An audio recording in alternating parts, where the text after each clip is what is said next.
The curtains moved gently in the summer wind. The smell of flowers came in through the open window. And in the distance there was the faint noise of London traffic. It was very peaceful in the artist's studio. Lord Henry Wotton was lying back in a large chair, smoking a cigarette. He was watching the blue smoke rise to the ceiling. And he was also watching his friend, Basil Hallward, the artist. Basil was standing in front of a painting which was nearly finished. It was the portrait of a young man, a very beautiful young man. Basil and Lord Henry were good friends. They had studied at Oxford University together. Now they were both about 30 years old. Basil worked very hard, and he was a well-known artist. Lord Henry, who was called Harry by his friends, did not work at all. He was a rich man. He spent his money on expensive food and clothes and on valuable books and paintings. Lord Henry pointed towards the painting. "That is the best portrait you have ever painted, Basil," he said. "You must show it in the best art gallery in London," Lord Henry continued. "Everybody must see it." "I am not going to show this picture in a gallery," Basil replied. "Not going to show it?" said Harry in surprise. "You artists are silly people. You want to be famous. You become famous. Then you don't like being famous. Think, Basil. It's bad when people talk about you, but it's worse when they don't talk about you. Why won't you show the picture?" "I know you will laugh at me, Harry," answered Basil, "but I can't show the picture because it shows too much of me. It is too much like me." "Nonsense," said Harry. "The picture does not look like you at all. You have black hair and a strong, intelligent face, but you are not beautiful, Basil. The young man in the portrait has blonde hair and a pale face, and he is beautiful." "You don't understand me at all, Harry," said Basil. "I don't mean that I look like Dorian Gray." "Dorian Gray? Is that the young man's name?" "Yes, that is his name. I didn't want to tell you." Basil stopped talking and went out of the door into the garden. Harry laughed and followed him. The two young men sat on a long wooden seat under a laurel tree. The summer wind moved through the shiny leaves. Harry looked at his watch. "I shall have to go soon, Basil," he said. "But first, I want an answer to my question." "What question?" asked Basil. "Why won't you show the picture of Dorian Gray in a gallery? What is the reason?" "I told you the reason," said Basil. "It is too much like me." "But what do you mean?" asked Harry. "I'm an artist," said Basil. "An artist paints pictures of other people, but I believe that an artist shows his own feelings in every picture he paints. Each time I paint a picture, I show feelings that are inside me. I don't want people to look at the picture of Dorian Gray. I don't want them to find out about my feelings." Basil stopped speaking. Harry bent down and picked a small white flower from the grass. "And what are your feelings, Basil? Tell me," he said. He looked closely at the tiny flower. At last Basil spoke again. "I met Dorian at a party. It was Lady Brandon's party, and a lot of people were there. Dorian and I saw each other at the same time. I felt afraid, but I don't know why. Then I felt that this person was very important to me. I felt that I had known him for a long time. Somebody introduced Dorian to me. Somebody made a joke, and we both laughed. Suddenly Dorian and I were friends." "Well, laughter is the best beginning for a friendship," said Harry. "And it's the best ending for a friendship, too." "Harry, you are never serious," said Basil. "Dorian is my closest friend. I see him every day. He is the most important thing in my life. He is more important to me than my work. I thought your work was the most important thing in your life, Basil, said Harry. It is important, but I need Dorian. I'm a better artist now that I know Dorian. Do you remember that picture of the landscape, the woods and fields? Everybody thought it was my best painting. Do you know why it was good? It was good because Dorian was there. He saw me paint it. Dorian has the power to make me a better artist. But I don't want him to know this. I don't want anybody to know. So I can't show the painting in a gallery. It shows too much of me. It's too much like me. I think you're wrong, Basil, said Harry. Poets put their feelings into their poems, and they make money. So artists must put their feelings into their pictures. Then they can make money too. Then Harry thought of something else. You will get tired of this beautiful young man, he said. One day his beauty will disappear, and Dorian Gray won't be interesting any more. No, Harry, that is not true. Don't talk like that, said Basil. Dorian's beauty is not important to me. Dorian himself is important to me. Dorian Gray must be an interesting young man, said Harry. I want to meet him. I don't want you to meet him, replied Basil quickly. You don't want me to meet him? No. Suddenly Basil's servant came out into the garden. Mr. Dorian Gray is here, sir. He is in the studio, he said. I will have to meet Dorian now, said Harry, laughing. Please tell Mr. Gray that I am coming, said Basil to the servant. Then Basil turned to Harry. He was upset, and he spoke slowly to Harry. Please be careful, Harry, he said. Dorian is beautiful and very young. You are never serious, and you say strange things. Don't talk to him. Please don't try to influence him, to change him. Your influence would be bad, and I need him. I need him to help me with my work. You're talking nonsense, said Harry, smiling. Now introduce me to Dorian Gray. He took hold of Basil's arm and led him into the studio.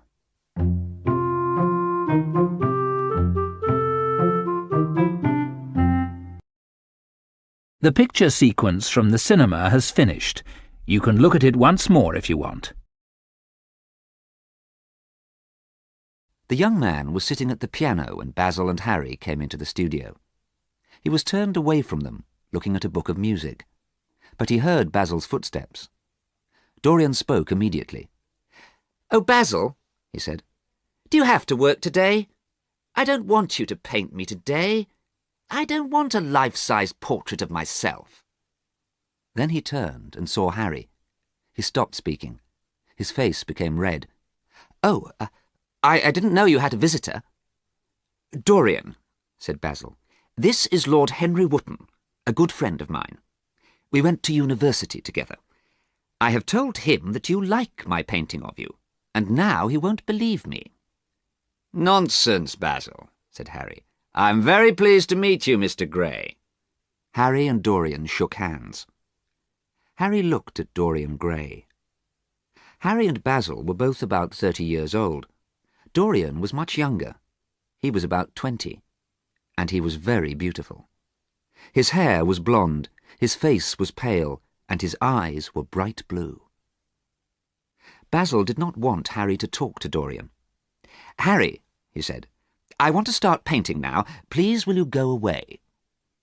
Harry did not want to go. "Do you want me to go, Mr. Gray?" he asked. "I will go if you want me to go, or I will stay if you want me to stay." "Yes, do stay, Lord Henry," answered Dorian. "Mr. Gray wants me to stay, Basil," said Harry. "You don't mind if I stay, do you?" Basil wanted to please Dorian. "No, of course I don't mind. Please stay, Harry," he said. "But," Basil went on, "you must not listen to Harry, Dorian. He is never serious, and he says strange things. He changes people. He has a bad influence on people." "Harry, sit down," Basil continued. "Dorian, come and stand over here. And please don't move around too much. I want to finish your portrait today." Basil started to paint. Harry sat in the comfortable chair and smoked a cigarette. There was silence for a few minutes. Then Dorian spoke. "Are you a bad influence on people, Lord Henry?" he asked. "Do you make people change what they think and do?" "I cannot be a bad influence or a good influence," replied Harry, "because all influence is bad. It is bad to change a person. It is bad to give a person your thoughts and ideas." "Why?" asked Dorian. "Everybody is different from everybody else," answered Harry. "You must not influence a person. You must not make a person the same as yourself. You must live your own life. You must do everything that you want to do. You must enjoy life, the good things and the evil things. You must not worry about what other people think." Dorian was confused. Harry was wrong to say these things, but Harry was clever. He had a thin face and clever dark eyes. He had a beautiful slow voice. Dorian liked listening to Harry speaking. Dorian had never met anyone like Harry before. Harry did not speak again for a few minutes. He touched his small pointed beard and he watched Dorian. Harry knew Dorian was thinking about the things he had said.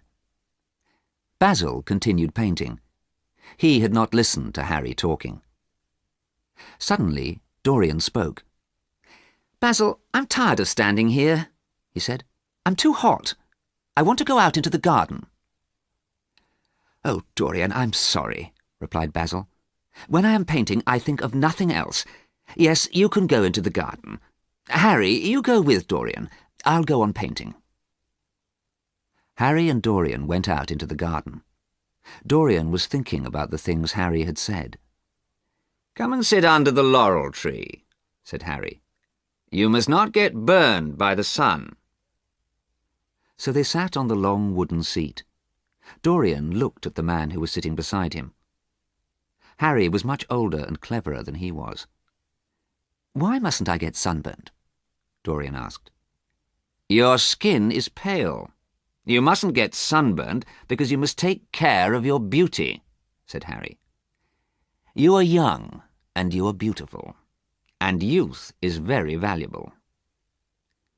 Dorian looked at Harry's long white hands and listened to Harry's beautiful slow voice. "One day you will be old," said Harry. "Your face will be wrinkled. You will be old and wrinkled and ugly. You will not be young, so you will not be beautiful any more. And it will be too late to do anything interesting and exciting. So, Mr. Gray, you must enjoy life while you are young and beautiful. You must do everything you want to do. You must find out about life and people. You must not worry about what other people think."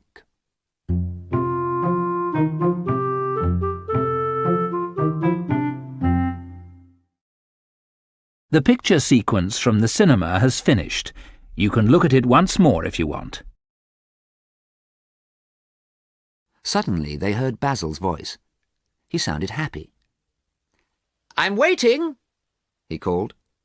"Come back into the studio so I can continue painting. I'm painting very well today." Dorian stood without speaking while Basil painted. Harry sat in the armchair. The room was very quiet. The curtains moved gently, and there was the sweet smell of flowers. After a quarter of an hour, Basil stopped painting. He looked at Dorian for a long time. Then, for a long time, he looked at the picture. "It is finished at last," he cried. Then he picked up a paintbrush. He wrote his name in large red letters at the bottom of the picture. Harry walked across the studio to look at the picture. It was a wonderful painting, and it looked exactly like Dorian. "Congratulations, Basil," said Harry. "It is the best portrait I have ever seen. Dorian, come and look at yourself." Dorian stood in front of the painting and looked at it. At first he was pleased. He smiled at the painting. He smiled because he saw that he was a beautiful young man. Then Dorian stopped smiling. Suddenly he remembered what Harry had said in the garden. Dorian Gray was young and beautiful now, but soon he would be old and wrinkled and ugly. He would not have blonde hair or bright blue eyes. No one would want to look at him then. Silently, Dorian stood in front of his picture. Basil did not understand why the young man was silent. Basil was confused. "Don't you like the picture?" he asked. "Of course he likes it," said Harry. "It's a wonderful painting. I want to buy it, Basil. I must buy it." "No, Harry," replied Basil. "I can't sell it. The picture belongs to Dorian. I have given it to him." "Dorian is very lucky," said Harry. Then Dorian spoke. "It's very sad," he whispered. "I shall grow old and wrinkled and ugly, but this picture will always be young. This picture will never be older than it is today.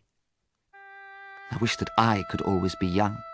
I wish that the picture could grow old instead of me. I would give anything and everything for this to happen. I would give my soul."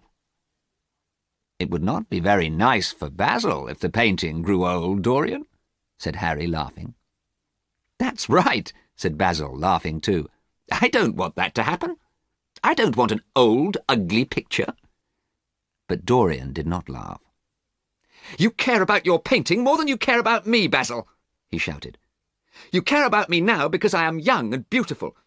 When I am old and ugly, you won't care about me any more." "It's not fair that the picture will always be beautiful," Dorian said. "I hate the picture. It will be young when I am old." Dorian ran to the big armchair. He laid his head on his arms and cried. "Harry," said Basil angrily, "this has happened because of you. This is your fault. I asked you not to talk to Dorian." Harry shook his head. "No, Basil, it's not my fault. Dorian is learning about life." "Well," said Basil, "you are my two closest friends, but you have made me hate my best painting, so I will destroy it." Basil picked up a knife from a table near him. He was going to cut up the picture and destroy it. Suddenly Dorian ran across the room and pulled the knife from Basil's hand. "Don't, Basil! Don't destroy the painting! It will be murder! Don't, please!" "Well, I'm happy that you like the picture now, Dorian," said Basil. "When the paint is dry, you can have your portrait. Now," he continued, "shall we have some tea?" Basil rang a bell, and soon his servant brought the tea. The three friends drank their tea quietly. Then Harry spoke. "Let's go to the theatre this evening," he said. "I don't think I want to go to the theatre," answered Basil. "I would very much like to go to the theatre with you, Lord Henry," said Dorian quickly. "Don't go, Dorian," said Basil. "Stay here and have dinner with me." "I can't, Basil. I want to go to the theatre with Lord Henry," said Dorian. Harry listened and smiled. He knew Dorian would go with him.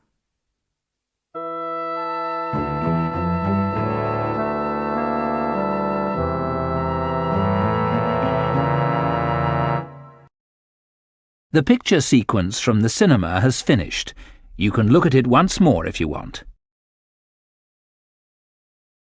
Harry did not know much about Dorian Gray. Basil had told Harry very little about the young man. But Harry wanted to know all about Dorian. So Harry asked his friends in London about Dorian Gray. He asked about Dorian's family. Harry enjoyed the story of Dorian Gray. It was a sad and romantic story about love and death. Dorian's grandfather was Lord Kelso, a very rich old man.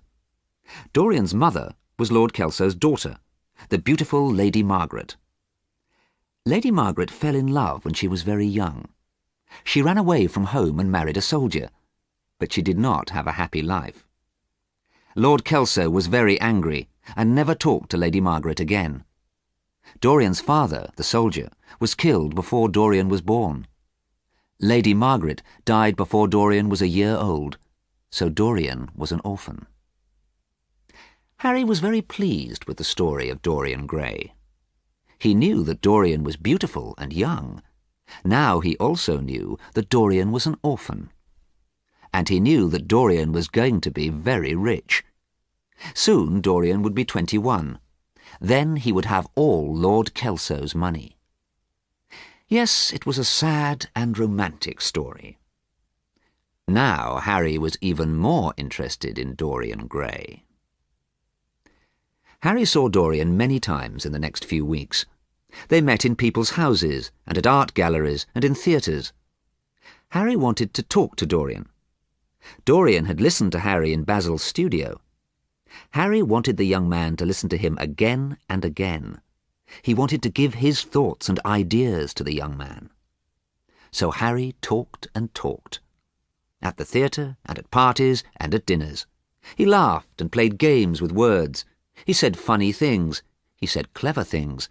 And he said dangerous things. Everybody listened to Harry. But Harry was not talking to everybody. He was talking to Dorian. Sometimes Dorian smiled. Sometimes his eyes were wide open with surprise. Dorian listened to everything Harry said. It was a month after Harry had met Dorian at Basil's studio. Harry had been out to lunch, and he arrived home in the middle of the afternoon. "You are very late, Harry," said a voice. "I've been waiting a long time to see you." The voice sounded very unhappy. Harry went into the library. "You're very late, Harry," said Dorian again. "I wanted to see you.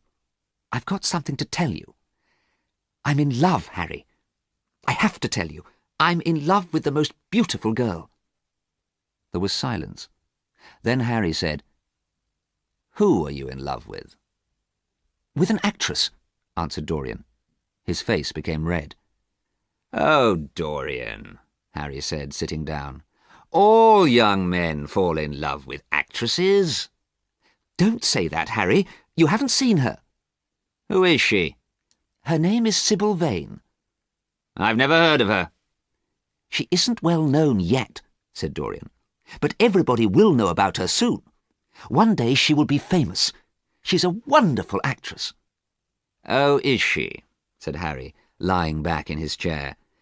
"Tell me about Sybil Vane. Where did you meet her?" "I will tell you about her, Harry, but you must be kind to me. You mustn't laugh at me. I met her because of you." "Because of me?" said Harry. "Yes. You told me to find out about life. You told me to enjoy life, the good things and the evil things. So I went out. I walked around London. There was excitement and danger everywhere. I knew that something wonderful was going to happen. Then, one night, I went to a different part of London. I had not been there before. At about 8:30, I was in front of a dirty little theatre. The manager was standing outside. He was a horrible man. He was fat and dirty. "It's £1 for a ticket, sir," he said. "Buy a ticket for the best seat in the theatre, sir." And he took his hat off. Dorian stopped speaking because Harry had started to laugh. "Don't laugh at me, Harry," he said. "It's cruel of you to laugh at me. I'm telling you how I met Sybil." "The play was Romeo and Juliet by Shakespeare," Dorian went on. "Romeo was a fat, ugly old actor, but Juliet was a beautiful young actress. She was about 17 years old. Her hair was dark brown. Her face was small and pale, like a little flower. Her eyes were large and dark blue. I fell in love with her immediately. I have been to that theatre every night for 3 weeks. I have seen Sybil act in lots of different plays. She is a wonderful actress. Why didn't you tell me about actresses?" "Because everybody falls in love with actresses, Dorian," said Harry. "You are cruel, Harry. I wish I had not told you about Sybil."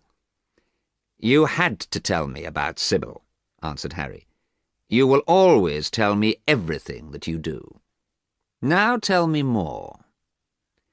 "Oh, Harry," said Dorian, "Sybil is wonderful.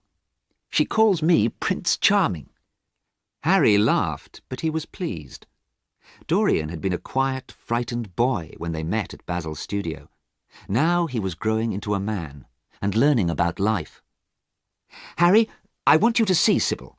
I want you to see her act in Romeo and Juliet." "Very well, Dorian. I shall come tomorrow, and I shall bring Basil too." Oh, Basil, yes. I'm afraid I haven't seen him for a week.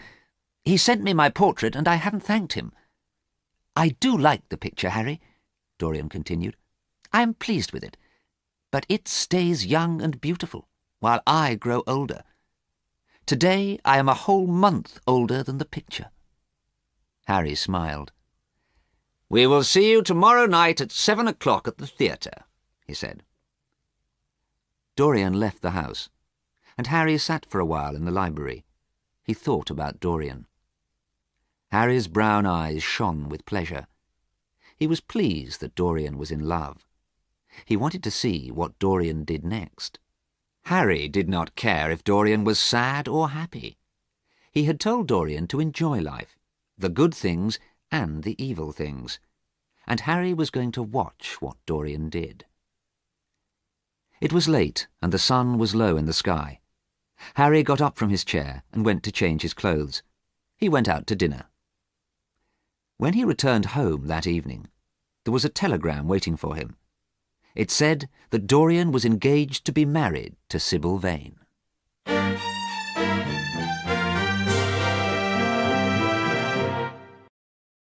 The picture sequence from the cinema has finished.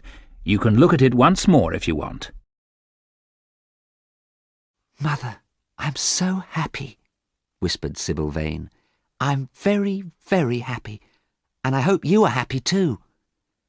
Mrs. Vane did not look very happy.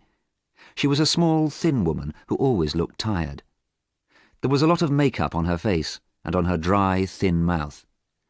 "Oh, Sybil," she said, "you mustn't think about the young man who comes to the theatre. You must think about your acting. Mr. Isaacs will be angry if you don't act well.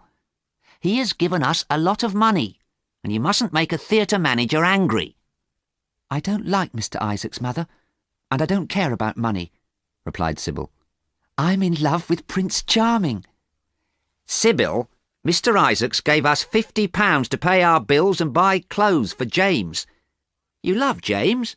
You love your brother, don't you?" said Mrs. Vane. "Yes, of course I do," replied Sybil. "But we have Prince Charming now. He will help us. We don't need Mr. Isaacs." Sybil Vane lived with her mother and brother, James. They lived in London. But they lived in a small house in the north of London, a long way from Harry's large, expensive house. It was the day after Sybil had become engaged to Dorian.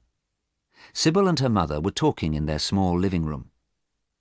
"Sybil," said her mother, "you are too young to fall in love. We don't know anything about this young man. I'm very worried about you. And you know James is going away tomorrow. I'm worried about James too. James is going away to Australia, and you have fallen in love. What am I going to do?" At that moment the door opened, and James Vane came into the room. He was 16 years old, and he did not look like his sister. Sybil was small and beautiful with shining brown hair. James was large, with big hands and feet. His hair was dull and dark. He smiled at Sybil. "Let's go for a walk," he said. "I want to talk to you." Sybil went to get her coat, and James spoke to his mother. "I'm worried about Sybil," he said. "I'm worried about the young man who comes to see her every night at the theatre." "Don't worry, James," Mrs. Vane replied. "Young men often fall in love with actresses." "But you don't know his name," said James angrily. "Mother, you must take care of Sybil." Sybil and James went for a walk in Hyde Park. The park was busy. There were lots of people. There were people walking and people sitting in carriages pulled by horses. Sybil was happy. "I think you will have a wonderful life in Australia, James. I think you will become rich. I think—" She stopped speaking because James was not listening to her. "Who is the young man who comes to see you?" he asked. "Who is he? You don't know his name, do you?" "I call him Prince Charming, and I love him. I will love him forever. You don't know his name, James said again angrily.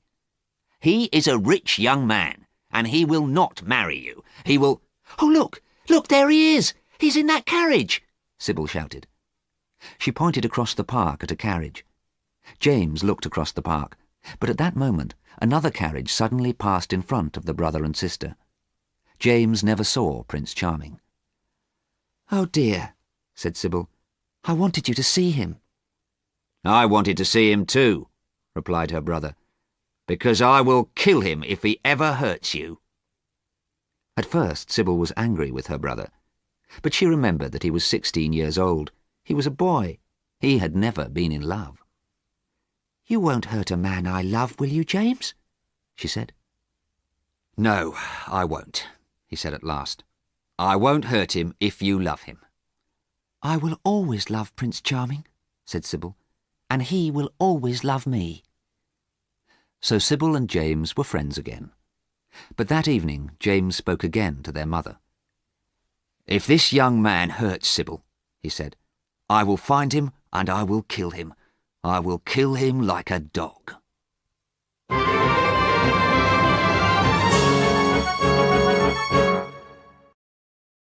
The picture sequence from the cinema has finished. You can look at it once more if you want. The same evening, Harry, Basil and Dorian went to the theatre. Basil was unhappy that Dorian was going to marry an actress, but he could see that Dorian was happy. Mr. Isaacs, the theatre manager, met the three friends outside the dirty little theatre. Dorian thought he was a horrible man, but Harry liked him. Inside the theatre, it was very hot and the lights were bright. There was an orchestra playing some music very badly. Lots of young men and women were laughing and shouting at each other. Harry looked around the dirty, noisy theatre. What a strange place to meet the person you love, he said unkindly. But Basil spoke kindly to Dorian. Yes, it is a strange place, he said, but I'm pleased you came here. Sybil has made you very happy. Oh, yes, said Dorian. I'm sorry the orchestra is so bad, he added, but soon you will see Sybil. A few minutes later, the play started, and very soon things started to go wrong. Sybil Vane was very lovely, but she acted very badly. Tonight she was a terrible actress. The audience started to shout at the actors. Some people left the theatre. The manager looked very angry. Basil and Harry did not want to watch the play, and Dorian's face became very pale. Harry picked up his coat and stood up. She is very beautiful, Dorian, he said, but she can't act. Let's go. I'm sorry I asked you to come with me, said Dorian. Perhaps Sybil is ill, Basil said kindly. We'll come again another time. No, replied Dorian. She's not ill. Last night she was a great actress. Tonight she is a very bad actress. She is a very ordinary person. Don't talk like that, cried Basil. She is the girl you love. Come with us, Dorian. Let's go. But Dorian would not leave the theatre. Go away and leave me here, he said. I want to be alone. Basil and Harry left the theatre. The play became worse and worse. Most of the people left the theatre and went home. When the play ended, Dorian went to see Sybil. He went to her room behind the stage. He was very unhappy and angry.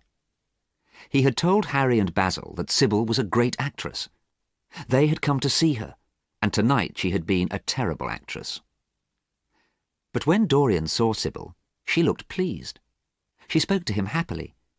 Oh, my dear, I acted very badly tonight. Before I met you, I was a good actress. I pretended to be in love when I acted the part of Juliet. Now I don't need to act. I am in love. I don't want to act again. Isn't it wonderful? You must take me away from the theatre. We must go away together. But Dorian did not look at her. He ran to a big armchair. He sat down and put his head on his arms. You have killed my love for you, he whispered. I thought you were a great actress. You acted the parts of beautiful women. I loved you because you were clever and exciting. Now you are boring and stupid." "You don't mean this, do you?" whispered Sybil. "My God, I was stupid to love you," said Dorian.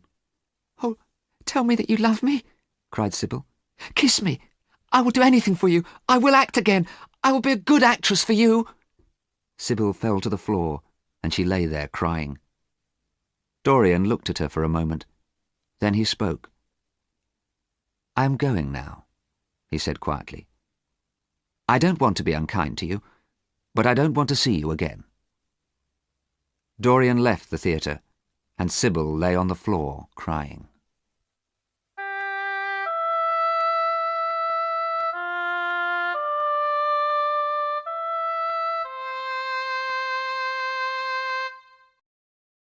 The picture sequence from the cinema has finished. You can look at it once more if you want. It was late when Dorian left Sybil and the theatre, but he did not go home. That night Dorian walked around London for hours. He did not care where he went. He was upset, angry, and confused. The sun was rising when he went home. Dorian decided to go to bed and went slowly towards his bedroom. He walked along the hall and through the library. Basil's portrait of Dorian was on a wall in the library. Suddenly Dorian stopped and looked at the portrait. He was surprised. The painting looked different.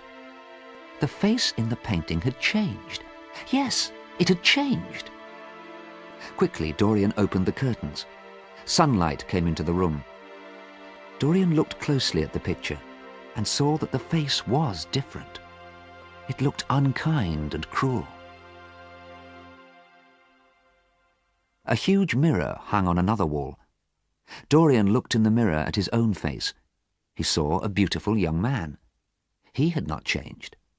What had happened to the picture? Suddenly, Dorian remembered the day that Basil finished the picture. Dorian remembered his wish. He remembered his own words.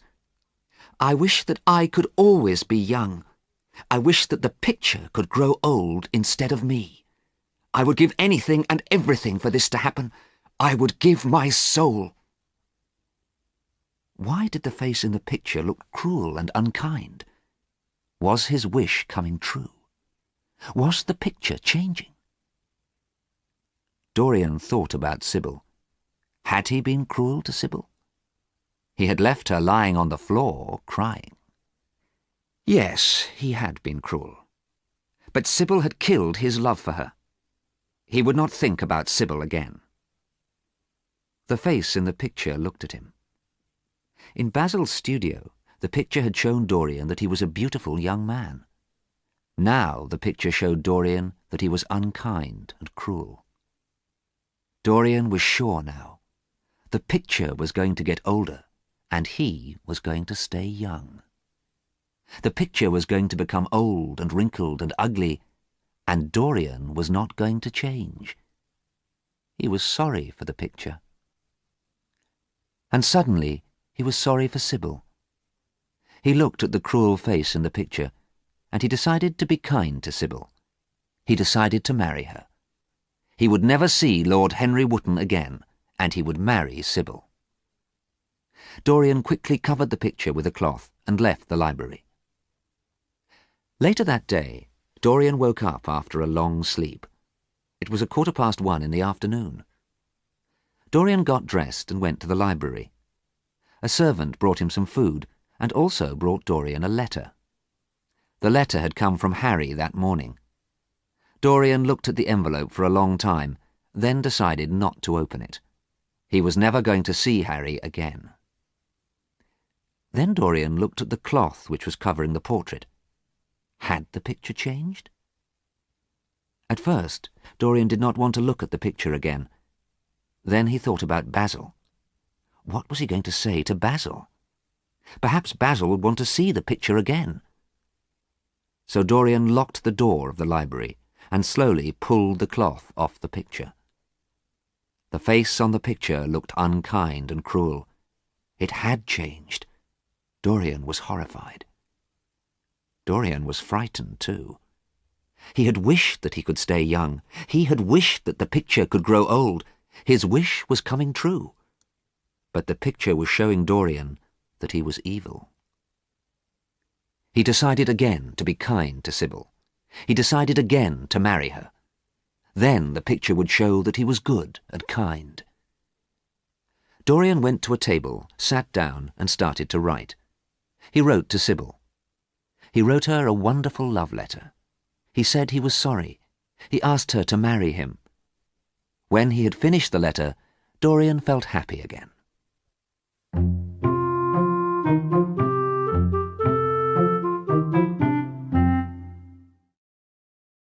The picture sequence from the cinema has finished.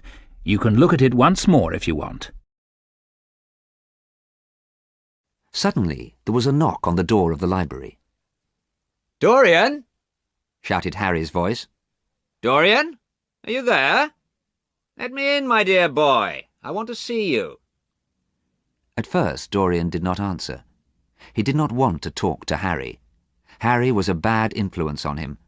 Harry made him behave badly and think about strange things. Dorian remembered Harry's words. You must do everything you want to do. You must enjoy life, the good things and the evil things.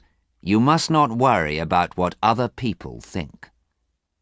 But Harry was wrong. Dorian wanted to forget Harry's words now. He wanted to be good and kind to people. Then Dorian decided to see Harry. He decided to talk to Harry for the last time. Dorian covered the picture with the cloth and unlocked the door of the library. "Oh, Dorian," said Harry, "I'm very sorry about what has happened, but don't worry about it. Don't think about it." Are you talking about Sybil? Asked Dorian. "Yes," replied Harry, "but don't worry. Tell me, did you talk to Sybil after the play last night?" Yes, I did, said Dorian. I was very angry with her. I was unkind and cruel to her. I can be cruel. Before last night, I did not know I could be cruel. Now I have learnt more about myself. "I am pleased that you are not upset," said Harry. I have decided what to do now, replied Dorian. I have decided to be good and kind. I don't want to be cruel and evil. I am going to marry Sybil. "Marry Sybil? Dorian, didn't you read my letter? I wrote to you this morning." Harry stopped speaking. No, I didn't, said Dorian. I didn't want to read it. You are a bad influence on me. Harry walked across the room. He sat down next to Dorian and took hold of the young man's hands. "Dorian, I'm sorry. That letter told you that Sybil is dead." "Dead?" shouted Dorian. "No, she isn't dead. She can't be dead. You're lying." He pulled his hands away from Harry. "It is true," said Harry. "The story is in all the newspapers. There is going to be an inquest, an inquiry to find out about her death. The police need to find out what happened." "Why? Why will there be an inquest? What happened?" Dorian shouted. Then suddenly he stopped shouting and looked at Harry. "She killed herself, didn't she? Tell me, Harry. Tell me quickly." "Yes. Sybil didn't arrive home after the play. Her mother went to the theatre at about midnight. Sybil was dead, lying in her room. She had drunk some poison." Harry, this is terrible!" cried Dorian. "Did anyone see you with Sybil?" continued Harry. "We don't want your name in the newspaper stories, too." "No, nobody saw me," replied Dorian quietly. "Good," said Harry. "Now you must come out with me tonight. There is a wonderful singer at the opera tonight." So, whispered Dorian to himself, I have killed Sybil Vane. I did not cut her throat with a knife, but I killed her. Then Dorian remembered his portrait. He remembered the cruel face. "I was going to be good and kind," he shouted. "I was going to marry Sybil. Now I can never be good." Harry took a cigarette out of a gold case. "It wasn't a good idea to decide to marry Sybil," he replied. "You know it wasn't a good idea, don't you, Dorian?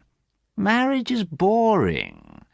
Marriage doesn't make you a good person." "Perhaps you are right," said Dorian. "I don't want to cry. Sybil's death has been an interesting experience. I have learnt about myself. Now we do not need to talk about it again. I will meet you at the opera tonight." Harry left the library, and Dorian went straight to the portrait. He quickly pulled away the cloth. The face was cruel and unkind. He knew the face had changed because of Sybil's death.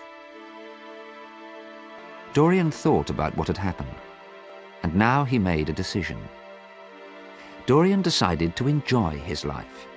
He decided to do everything he wanted to do. He decided not to care about other people. And Dorian knew what would happen. The picture would become old and wrinkled and ugly. He would always look young and beautiful. Dorian smiled and covered the picture with the cloth again. An hour later, Dorian was at the opera with Harry.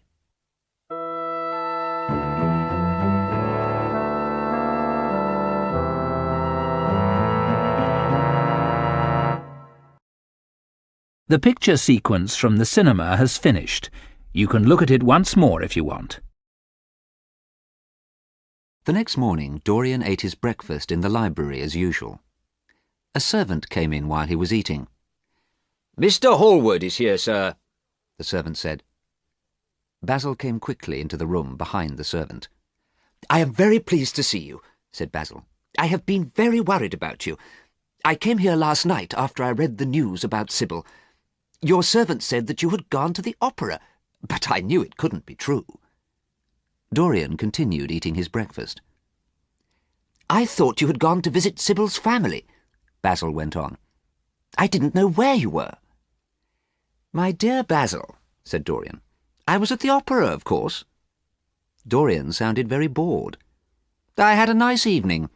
Now don't talk about boring subjects, and don't talk about the past." "That is a terrible thing to say," said Basil.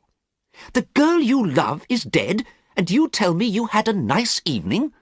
Yesterday is not the past. Yesterday is a few hours ago." "Stupid, boring people cannot forget the past quickly," answered Dorian angrily. "But I have forgotten it already." "The boy whose picture I painted was gentle and kind," said Basil sadly. "You have changed, Dorian. It is Harry's fault." "Oh, Basil," said Dorian, "you have come too late. Yesterday, when Harry told me Sybil had killed herself—" "Perhaps Sybil didn't mean to kill herself," said Basil. "Perhaps it was an accident." "She wanted to kill herself," answered Dorian. "It wasn't a boring, ordinary accident. Sybil's death was exciting and wonderful. She died of love for me."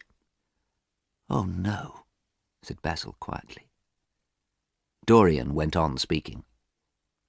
"I was sad, Basil. I was sad yesterday at about 5:30. Now I'm not sad, so you don't need to worry about me. Be pleased that I'm not sad." Basil sighed. He decided to say nothing else about Sybil. "I would like to paint another portrait of you," said Basil. "No!" shouted Dorian. "No, that's impossible. You can't." Basil was very surprised. "But Dorian, why not?" he asked. Then he saw that a cloth was covering his portrait of Dorian. "And why have you covered the picture? It's the best portrait I've ever painted." Basil walked across the room towards the painting. "No!" shouted Dorian. "You mustn't look at it." "But Dorian, I want to show the picture in a gallery in Paris," replied Basil. "I want to see it." "You can't," said Dorian. "I will never speak to you again if you look at it." "And," Dorian thought quickly, "you have changed your mind. Harry said that you didn't want to show the picture in a gallery. Why didn't you want to show it? Harry said there was a strange reason." "You will laugh at me if I tell you," Basil answered. "So I won't ask to see the picture again." Dorian laughed now. No, Basil, I want to know. Why didn't you want to show the picture? Basil sighed. He started to explain. He told Dorian what he had told Harry. When I met you, I knew you were important. You became my dearest friend. I became a better artist because of you. But an artist shows his feelings in his pictures. I did not want people to know my feelings, so I did not want to show the painting in a gallery. Now I am not so worried. I don't mind if people see the picture. So, now I have told you, said Basil. But you will not let me see the picture. You will not let me paint you again. And you will not give me a reason. You make me very sad. Dorian smiled. Basil was not going to find out the secret of the picture. We are still friends, Dorian said, and I will come and have tea with you soon. That'll be nice. As soon as Basil left, Dorian walked across the library to the portrait. Carefully, he folded the cloth very tightly around the painting. Nobody, he thought to himself, will ever see this again. Dorian rang a bell to call a servant. Get someone to help you, he said. Carry this picture upstairs to the top of the house. Put it in the small room in the attic. Dorian watched while two servants carried the painting up to the attic room. Then he locked the door and put the key in his pocket. It was the only key to that room. It was 5 o'clock when Dorian went back to the library. He found that Harry had sent him a copy of the evening newspaper. There was a report in the newspaper about the inquest on Sybil's death. The report said that Sybil had drunk poison by accident and killed herself. The report did not say anything about Dorian. Dorian threw away the newspaper. Later, Dorian met Harry at a hotel to have dinner. They sat at a small round table. "I'm hungry," said Dorian. Harry smiled. The picture sequence from the cinema has finished. You can look at it once more if you want.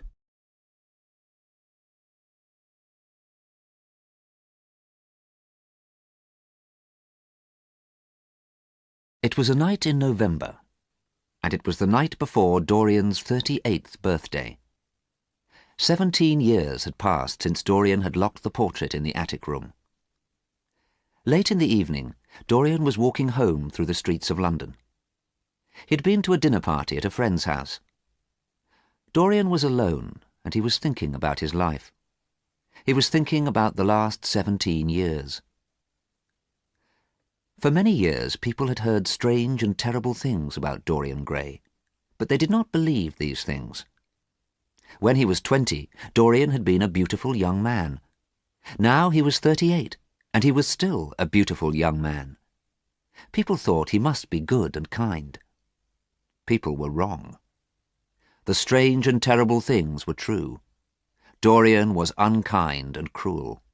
Dorian spent time in strange places, and he knew evil men. But only Dorian knew the secret of the picture.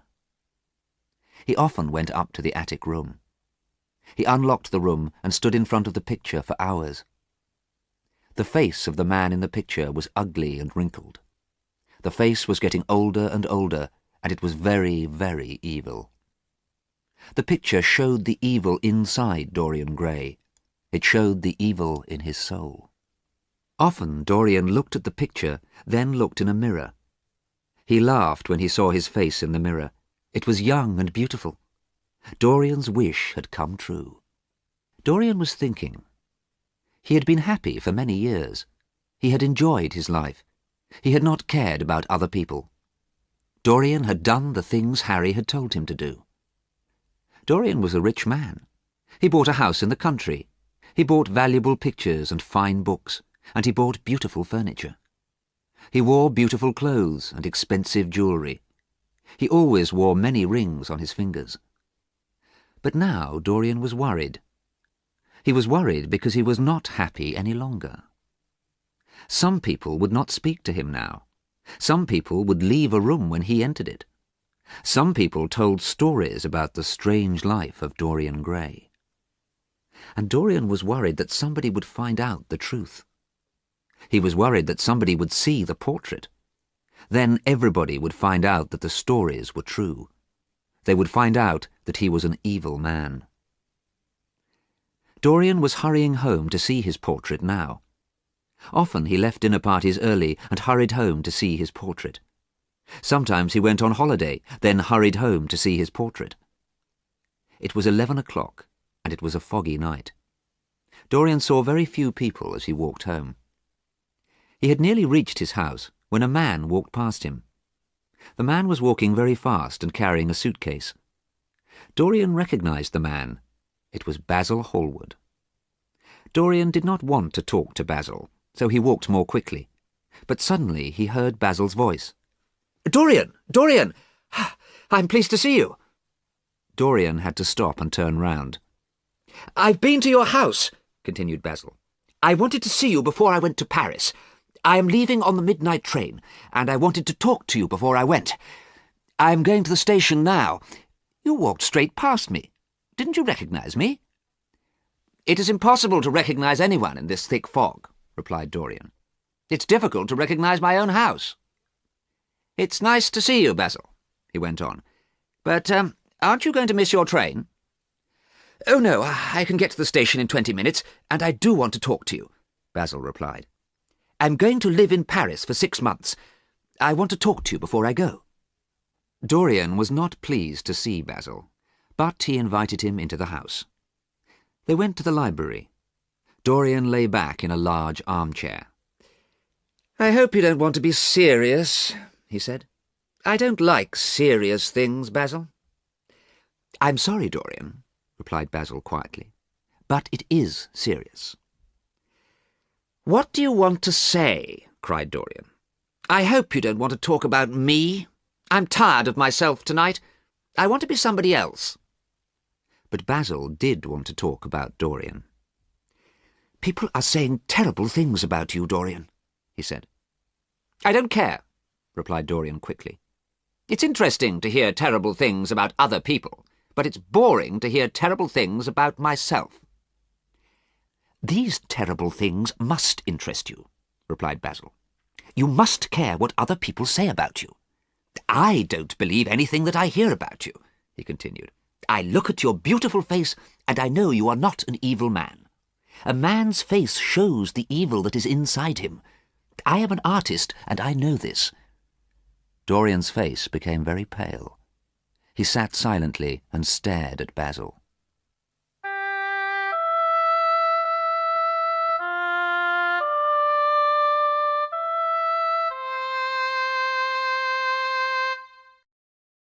The picture sequence from the cinema has finished.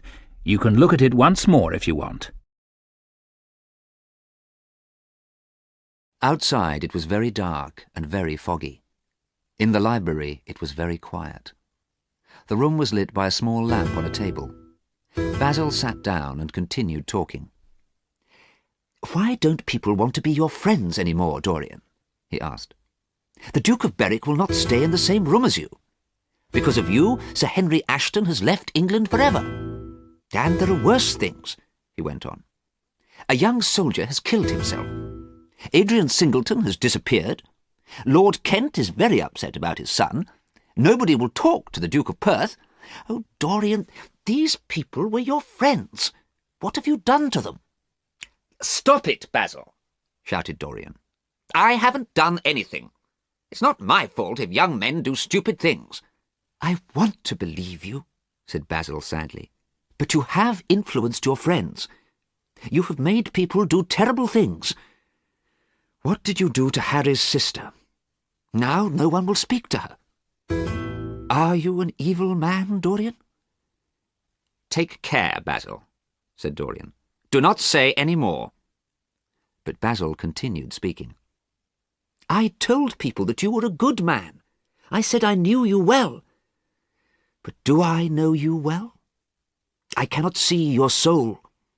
I do not know if there is good or evil inside you."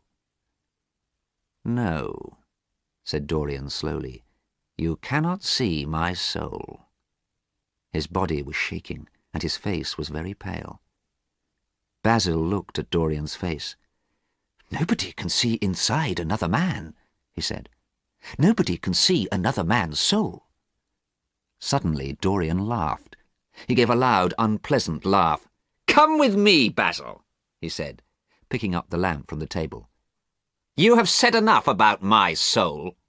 Tonight you shall see it." Dorian led Basil upstairs towards the room in the attic. When they reached the door of the room, Dorian turned to Basil. "Are you sure you want to come in?" he asked. "Yes," Basil said, but he was confused. What did Dorian mean? What was in the room? Dorian laughed again and unlocked the door. They walked across the room. Dorian put the lamp on an old table. Then he pointed at the cloth which covered the picture. "You think that nobody can see another man's soul," he said. "You're wrong. Pull away that cloth, and you will see mine." Dorian's voice was hard and cruel. "What are you talking about? Are you mad?" asked Basil. Suddenly, Dorian pulled away the cloth, and Basil saw the picture. He saw the terrible face in the picture smiling at him. It was the most awful face he had ever seen. Basil moved backwards, away from that cruel, evil face. He could see that it was his painting. It was his painting of the blonde, pale and beautiful young man. The hair was blonde, the mouth was red, and the eyes were blue. But the face was wrinkled and ugly, and it was evil.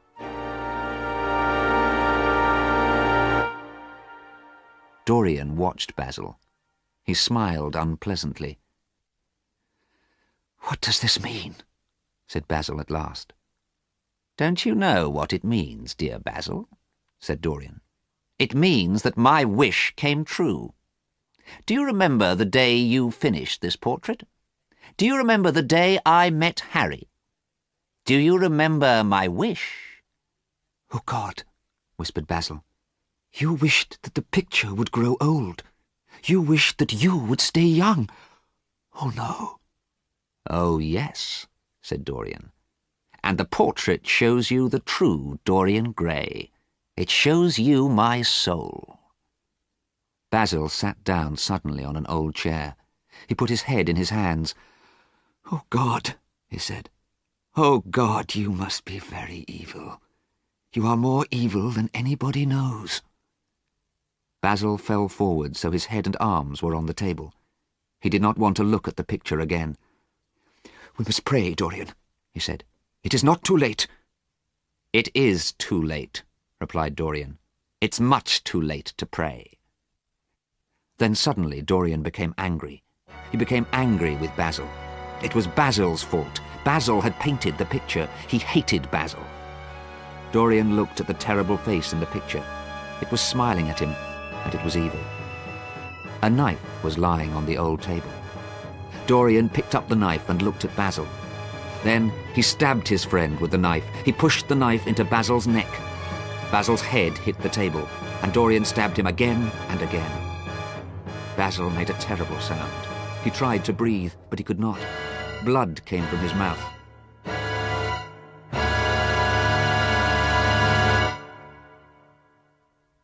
It became quiet in the attic room. Dorian listened. He heard the sound of Basil's blood dripping onto the carpet. There was no other sound. Dorian walked quietly across the room and looked out of the window. The fog had gone, and London was quiet. Dorian walked back across the room and picked up the lamp.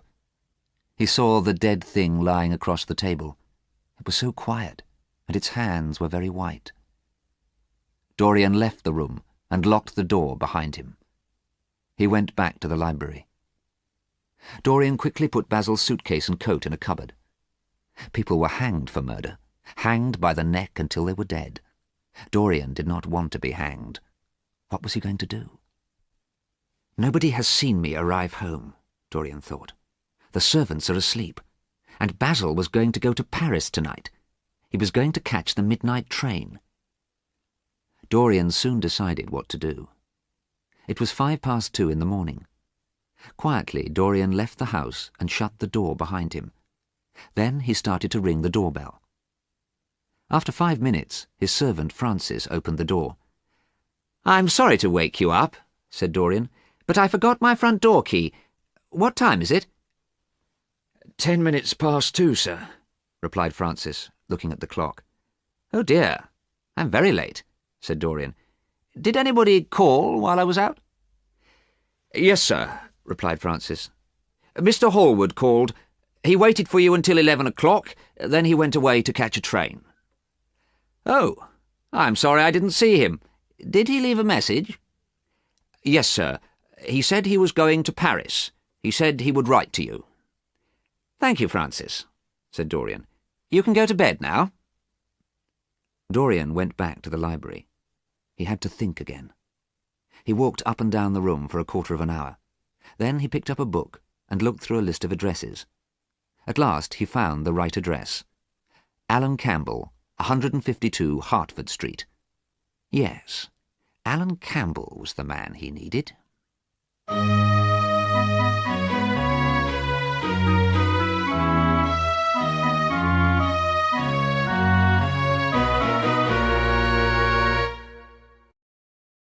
The picture sequence from the cinema has finished. You can look at it once more if you want. At 9 o'clock the next morning, Dorian was sleeping. He did not look like a man who had murdered a friend. But when he woke up, Dorian remembered what had happened. He tried not to think about Basil. He thought for a long time about which clothes to wear. He put on his rings. Then he took them off and put on different rings. Dorian ate his breakfast, but he could not forget Basil's body sitting at the table in the attic room. Then at last he wrote 2 letters. He put one letter in his pocket. He told his servant to take the other letter to Alan Campbell's house. Dorian went to the library. He lit a cigarette and tried not to think about Basil. He drew pictures, but they were pictures of Basil's face. He read poems, but the poems reminded him of Basil. Poor Basil, he thought. What a horrible way to die. Dorian became frightened. He thought about Alan Campbell. Perhaps Alan Campbell would not come. Alan Campbell was a very clever scientist. Dorian and Alan Campbell had been good friends for many years, but Alan had not talked to Dorian for 18 months. Nobody knew why they were not friends any more. Now Dorian needed Alan's help. At last Alan Campbell arrived. He had black hair and a very pale face. He looked very unhappy. Dorian was pleased to see him. "Alan," he said, shaking hands, "it is kind of you to come. Thank you for coming." Alan did not look pleased to see Dorian. "I did not want to come," he said. "I did not ever want to speak to you again. But your letter said it was very important, a matter of life and death." "Yes, it is very important," said Dorian. Then he spoke very quickly. "There's a dead man in a room upstairs. He's been dead for about 10 hours. You must do something for me. You must." "I don't want to know anything about this," said Alan Campbell. "I won't do anything for you. Don't tell me your terrible secrets." "I must tell you this secret," replied Dorian. "You must help me. You are a scientist. You must destroy the body." "No, I will not," said Alan Campbell. "You are mad, Dorian, and I don't care what happens to you." The young man tried to leave the room, but Dorian stopped him. "Alan," he said, "it was murder. I murdered this man, and you are going to help me." Alan Campbell was horrified. He could not speak. Dorian sat down and quietly wrote something on a piece of paper. Then he gave the paper to the young man. Alan Campbell read what Dorian had written. His face became pale. His body started to shake. He fell down into a chair. There was silence. "I am very sorry for you," said Dorian sadly. "We both know what you did. I do not want to tell anybody the truth about you, but I will tell them if you don't help me. I have written a letter, and I will send it." Dorian pulled the letter out of his pocket. He showed Alan the address on the envelope. "Oh, no," whispered Alan Campbell. Then, very quietly, he spoke again. "I must go home. I need some things from my house. I need some scientific equipment so I can help you. You are not going to leave here, said Dorian. Write a list and one of my servants will get the things you need. Sadly, Alan wrote the list. Soon Dorian's servant brought the scientific equipment from Alan's house. Then Dorian sent his servant away. Alan Campbell and Dorian carried the equipment up to the attic room. There was a long piece of wire, 2 strange-shaped pieces of metal, and a large wooden box with bottles in it. Dorian unlocked the door and opened it. Basil's body was sitting at the table. Dorian did not want to look. He did not want to go into the room again. But suddenly Dorian saw that he had not covered the portrait again with the cloth. He ran across the room to cover the portrait. And then he saw blood on the hands in the picture. Bright red blood. The picture was more horrible than Basil's body. Dorian pulled the cloth over the picture quickly and went back to the library. He left Alan Campbell to do his work. 5 hours later, Alan Campbell came into the library. His face was calm and pale. "I have done what you asked me to do," he said quietly. "Goodbye. I never want to see you again." As soon as Alan had left, Dorian went upstairs. There was a strange and horrible smell in the attic room, but the terrible thing sitting at the table had gone.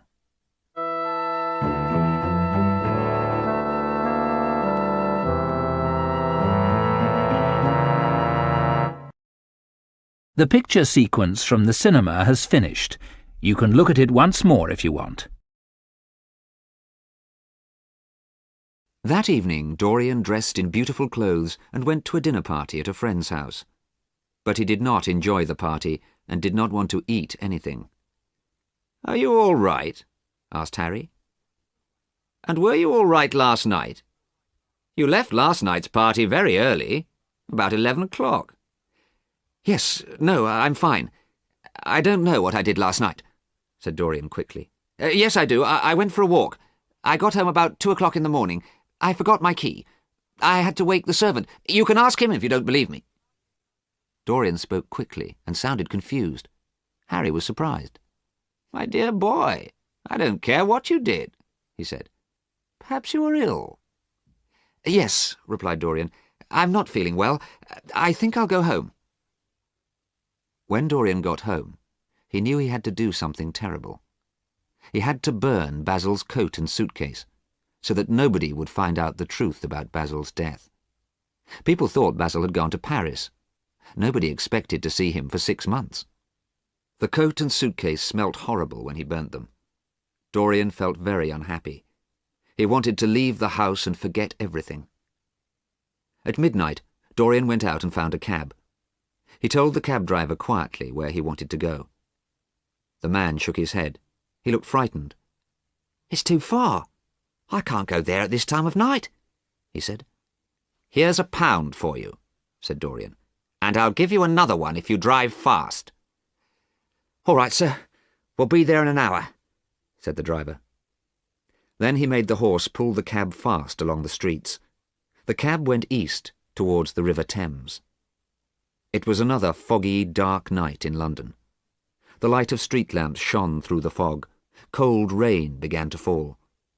Men and women were walking home along the streets.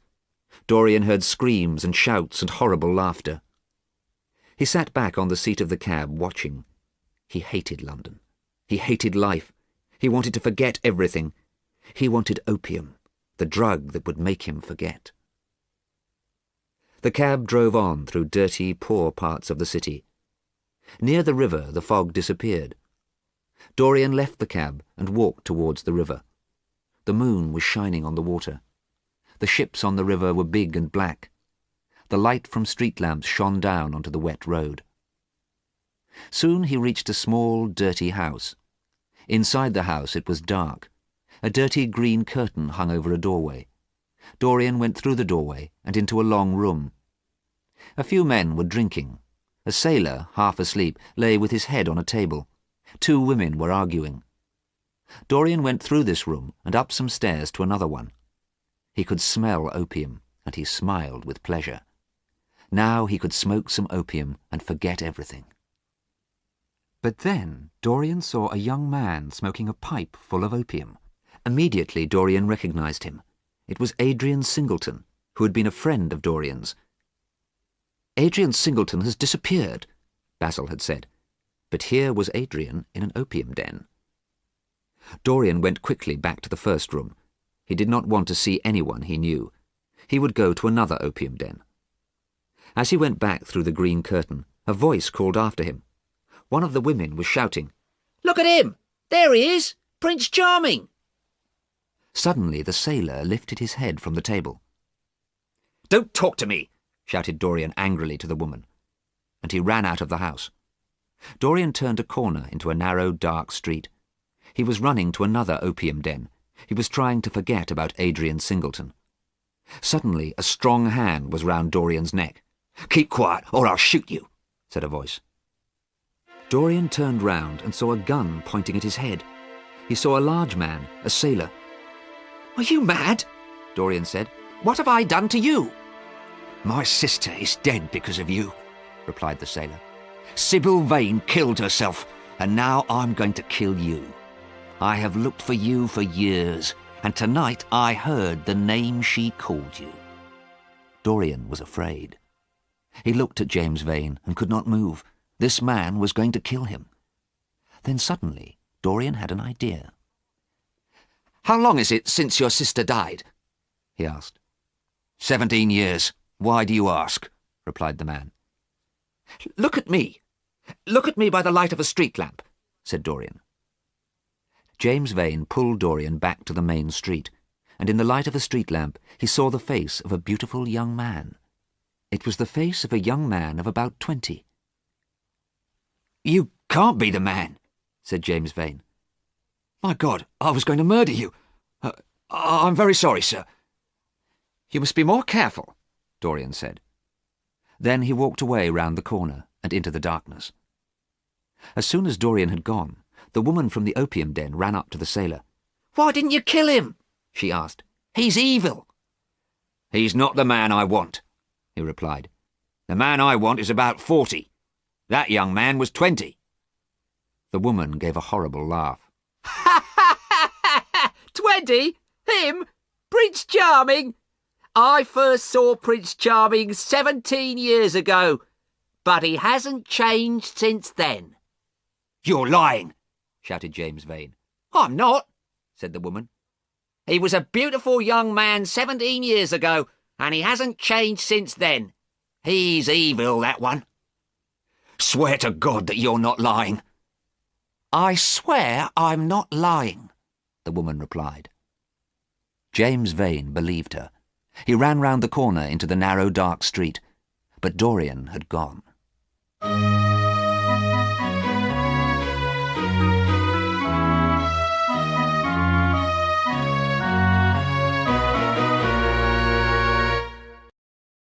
The picture sequence from the cinema has finished.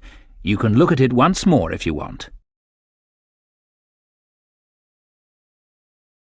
A week later, Dorian was at his house in the country. Many people had come to stay with him.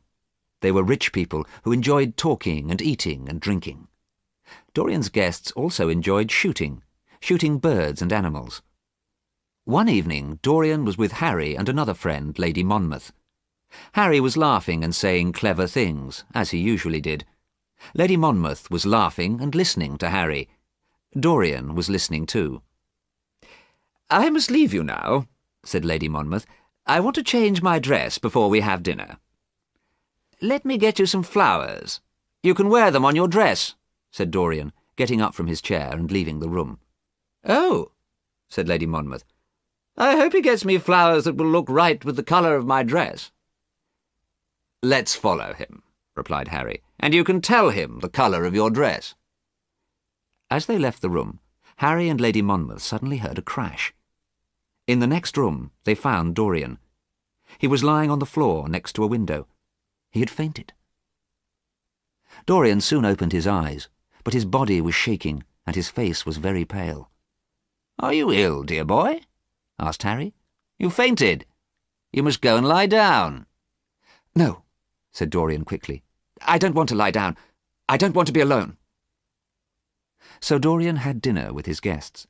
He talked and laughed with them. He made jokes and told stories. But he was remembering the white face looking at him through the window. It had been the face of James Vane. The next day, Dorian would not leave his bedroom. He felt ill and he was frightened. He was frightened if he heard a noise or saw a door open. He remembered Sybil Vane. He remembered the murder of Basil. He remembered the face at the window. Dorian lay in bed, but he did not sleep. During the day, Harry went into Dorian's room and found Dorian crying. After 2 days, Dorian was not so frightened. James Vane could not know where he was. James Vane must be in London. He had imagined James Vane's face at the window. On the 3rd day, Dorian was feeling better. Some of his guests were going out to shoot birds, and Dorian decided to go too. It was a cold day, and the sun was shining. Dorian felt happy as he walked through the woods. Harry and Lady Monmouth walked beside him. Suddenly, one of the guests shot at something among the trees. There was a cry, the terrible cry of a man in pain. People shouted and ran towards the noise. Soon they pulled the body of a man out of the trees. Dorian watched in horror. Harry touched Dorian's arm. "I think we'd better stop shooting today," he said. "Oh, Harry, this is terrible, and something more terrible is going to happen. I know it," replied Dorian. "Don't worry about it, Dorian," said Harry. "It was an accident. It wasn't a murder." Harry was never serious for long. "I would like to meet a person who has done a real murder," he went on, laughing.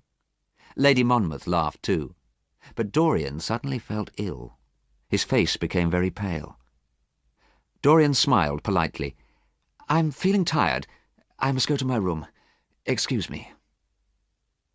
In his room, Dorian lay down on his bed. His body shook with terror. Fear and death were everywhere in this house. He did not want to spend another night here. At 5 o'clock, Dorian told his servant that he wanted to take the night train to London. The servant went to pack Dorian's suitcases, but he soon returned. "Excuse me, sir," he said to Dorian. "There is a problem with the dead man, the man who was shot." "Yes, what is it?" said Dorian. "Do you need money to give to his family?" "No, sir. This is the problem. We don't know who he is. He was carrying some money and a gun, but we could not find his name on anything.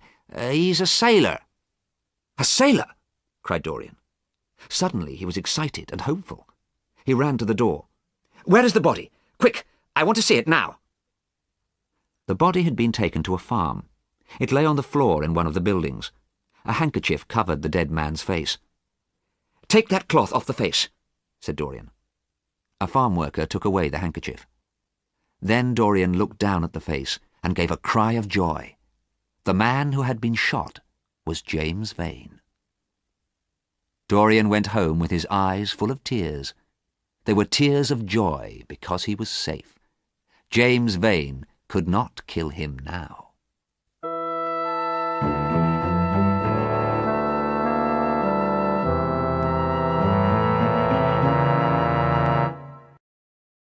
The picture sequence from the cinema has finished. You can look at it once more if you want. One evening in June, Dorian was visiting Harry. Harry and Dorian sat in Harry's library. "Harry, I have done too many terrible things in my life," said Dorian. "Yesterday I started to change my life. I'm going to be good." Harry smiled. "Where were you yesterday?" he asked. "I was at an inn in a small village," replied Dorian. "What did you do at this inn?" asked Harry, laughing. "How did you start to be good?" "I met a girl," said Dorian. "She was a pretty girl called Hetty.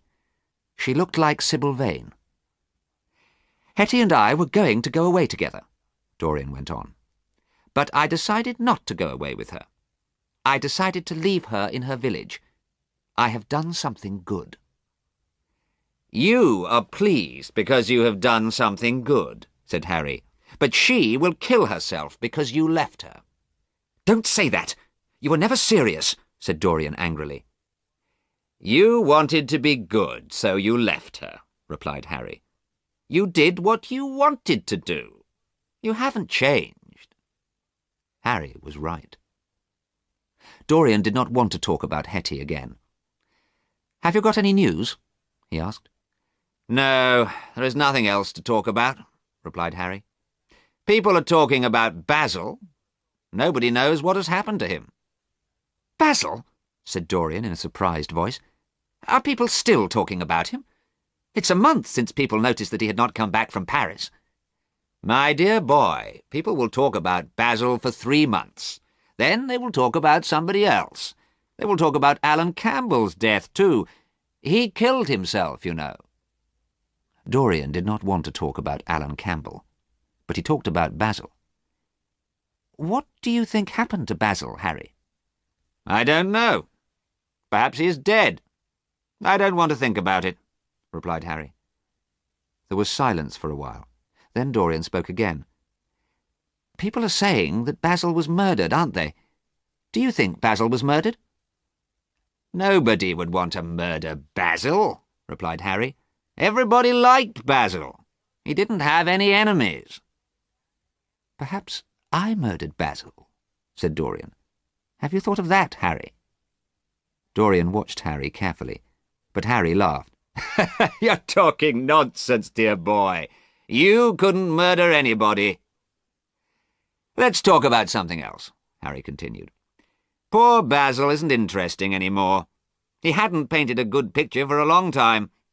What happened to his picture of you, Dorian?"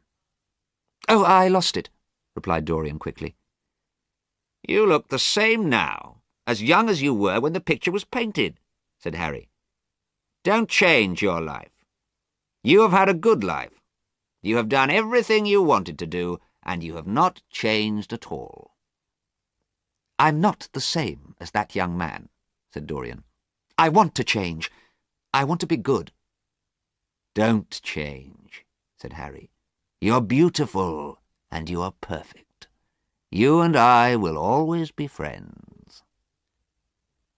As he left Harry's house, Dorian's face was very sad. It was a warm night. Dorian started to walk home from Harry's house. He walked past 2 young men and heard one of them whisper, "That's Dorian Gray." Dorian felt tired. He did not want people to recognize him. He did not want people to talk about him any longer. He did not want to hear his name. As he walked, Dorian thought about his life. Dorian suddenly wanted to be young again. He wanted to be the young man whose picture Basil had painted. Dorian was still thinking when he reached home. Perhaps it was not too late to change his life. He had been kind to Hetty. He had left her in her village. Perhaps he was starting to be good. Dorian went up to the attic room. He wanted to look at the picture. Perhaps the picture was changing again. Perhaps the picture was not so ugly now. Perhaps the cruel, evil face was changing and becoming kinder. But the face in the picture was the same. It was old and wrinkled and ugly.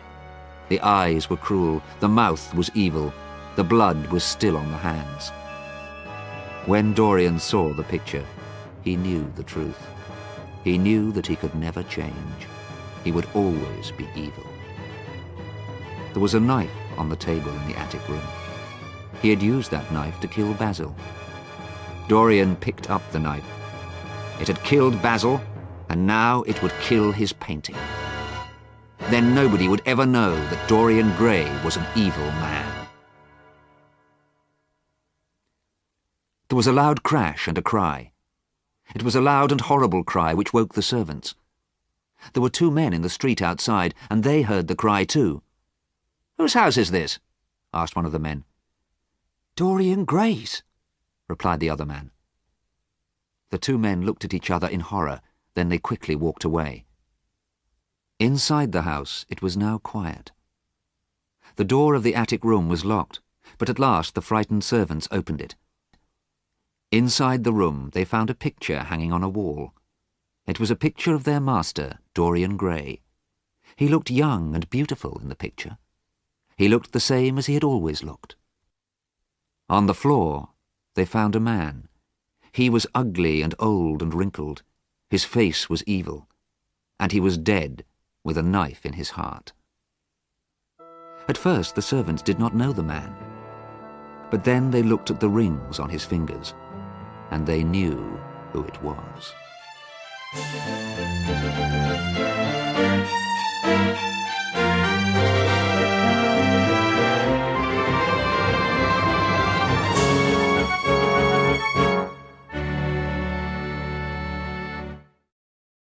The picture sequence from the cinema has finished. You can look at it once more if you want.